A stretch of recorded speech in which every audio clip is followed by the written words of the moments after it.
మీలో అపూర్వమైన శక్తి ఉంది, అంతర్గత శక్తి ఉంది. ఆ శక్తిని తీయండి. చెప్తున్నా మీకు అందరూ కూడా as my dear student, Swami Vivekananda అయిపోయింది అదే. Inner talent is there, inner talent there, you are exploit it, explore it, exploit, explore, ignore it కదా. You will be looking ordinary, we may be socially backward, we may be educationally backward, we may be looking backward, we may not be smart, we may not be think, we look like very very ordinary, like a common man on the road, but externally we are looking ordinary, but we are extraordinary. అందుకే చెప్పాను, కన్ను మూసి ఆలోచించండి, అంతర్గతంగా ఆలోచించండి, ఏమున్నది అవి బయటకు వస్తుంది. అరబ్ కంట్రీస్ ఉన్నాయండి, అరబ్ కంట్రీస్ కదా. అరబ్ కంట్రీస్ ఏముండనండి, ఒక 60-70 ఏళ్ళ కిందట ఏమి లేకుండేది. ఇప్పుడు ఏమైపోయిందండి, ప్రతి ఒక్కరు నిర్మల్, ఖానాపూర్, హైదరాబాద్, అక్కడ ఇక్కడ మొత్తం వేల కొద్ది మంది అరబ్ కంట్రీస్ ఫర్ ఎంప్లాయ్మెంట్. అక్కడ ఏముంది, ఇసుక గడ్డి కూడా మొలదే, ఓఎస్సీ దగ్గర మొలుస్తుంది. అటువంటి ఎడారి ప్రాంతం మరి ఏమైంది అంటే ది ఎక్స్పర్ట్ రేగు వేశారు. ఏమొచ్చింది, పెట్రోల్ బయటకు వచ్చింది, పెట్రోల్ బయట అమ్ముకున్నారు, కోటీశ్వరులు అయిపోయినారు. సో మా ఊళ్ళో ఇసుక లోపల కూడా అంతర్గతంగా అపరూపమైన సంపద ఉంది, దాన్ని తీయడం కావాలి. తీశారు, వాళ్ళు చేస్తున్నారు. నేను చెప్పేది అదే, మీలో కూడా అపూర్వమైన శక్తి ఉంది, అంతర్గతంగా ఉంది. మీరు ఆర్డర్ ఏమి లేదు అనుకోకండి, మీలో శక్తి ఉంది. ఆ శక్తిని బయట తీయండి కదా, బయట తీయండి.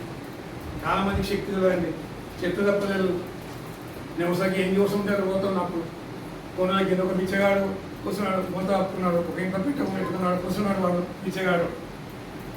పోతుంటే నానాట ముందే ఎన్నైతే థింకింగ్ చూస్తుంటాడు, ఇట్లా చూసే వరకల్లా ఇట్లా పోయే వరకల్లా ఏంది సందు కట్టం కదా, ఇనుప పెట్టలాంటి సందు పాత ఉంటుంది చూడండి. అది అపరూపంగా వస్తూ మ్యూజియంలో పెట్టే డబ్బాలు ఉంటాయి చూడండి, మీకు అది తెలియదు కానీ అటువంటి మ్యూజియం డబ్బా ఉంది. ये क्या है ना, ये संदूक है साहब, ये क्या संदूक है, क्या है, उसको ओपन करना है, बड़ा ताला है, सभी नहीं होता कि बैठने के लिए लाया.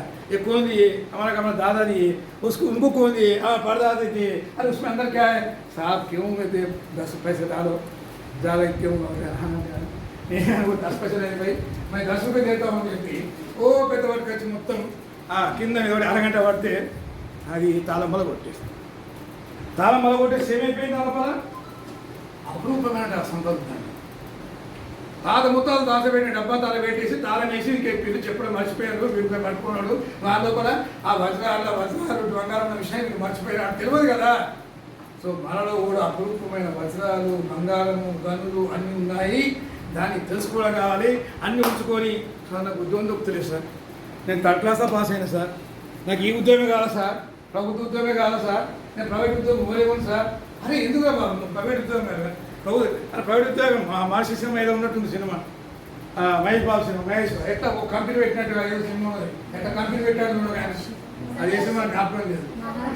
మహర్షి నమ్మ చూడండి, వినూత్నంగా నాకు అప్పుడు ఎంతో నేను బాగా ఎక్సైట్ అయిపోయాను. సినిమా అదే కావచ్చు కదా, మహేష్ బాబు నా favourite hero Mahesh Babu.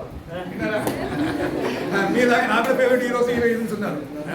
So ఆ రకంగా వినూత్నంగా ఆలోచించారు కదమ్మా. ఇదే పోతాము, గవర్నమెంట్ జాబ్ చేద్దాము, ఇది అది కాదు. ఎందుకు మనలో టాలెంట్ ఉంది, ఉపయోగించుకుంది. వయసులో ఉపయోగించుకుందాం, వయసు పోతే రాదు కదా టైం.